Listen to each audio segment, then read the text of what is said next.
Peut-on régner innocemment? Thèse. Régner innocemment conduit les gouvernés à respecter la justice. La pureté des intentions est primordiale. Antithèse. La politique a toujours été, sera toujours, le royaume de la force et de la ruse. Pour régner, il faut être calculateur.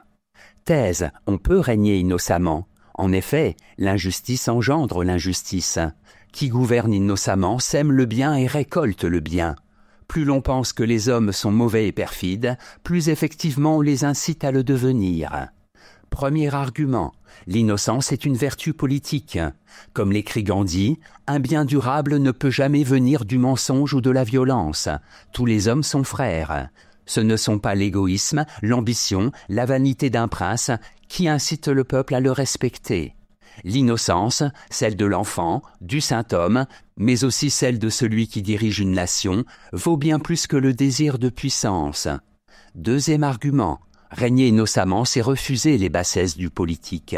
Le socialisme, tel que je le conçois, écrit encore Gandhi, a la pureté du cristal.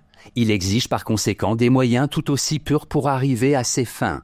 Même si Gandhi reconnaît qu'il s'illusionne en concevant ainsi les choses, il faut, dit-il, reconnaître que l'illusion est fascinante.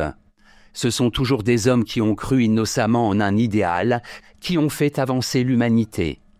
Troisième argument, le réalisme politique ne fait que reculer les problèmes.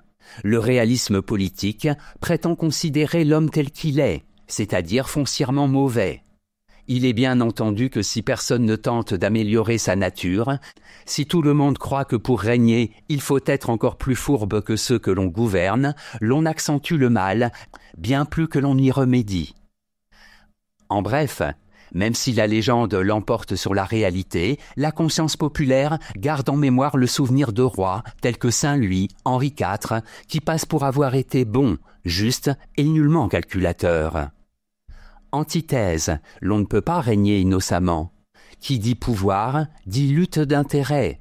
Même si les intentions sont pures, les actes, à un moment donné, doivent céder à la pression des circonstances. L'homme n'est pas un agneau, mais un loup d'une extrême férocité. Premier argument, le pouvoir n'est ni pur, ni innocent. Le pouvoir fascine. Qui le possède a nécessairement contre lui des rivaux.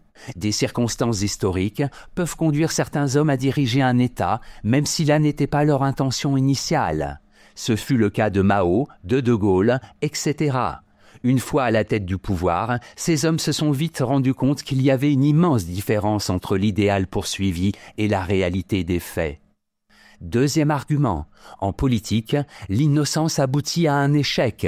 Platon, ayant accepté l'invitation de Denis, le tyran de Syracuse, espérait pouvoir appliquer dans cette cité les idées qu'il avait développées dans la République. Innocemment, il avait cru en la pureté des intentions du tyran.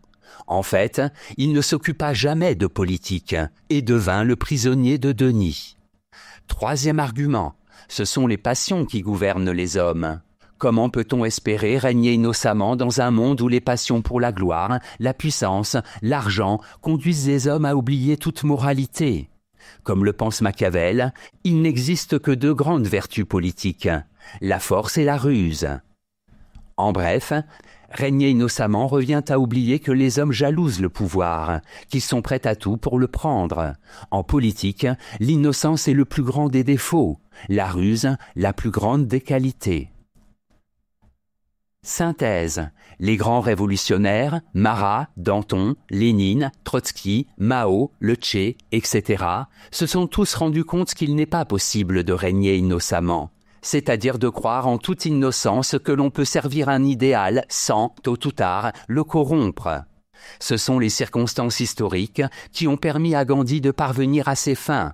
La non-violence qu'il a défendue toute sa vie, il est néanmoins mort assassiné, face à un régime ultra-violent comme celui des nazis, aurait conduit à l'élimination pure et simple de la nation indienne.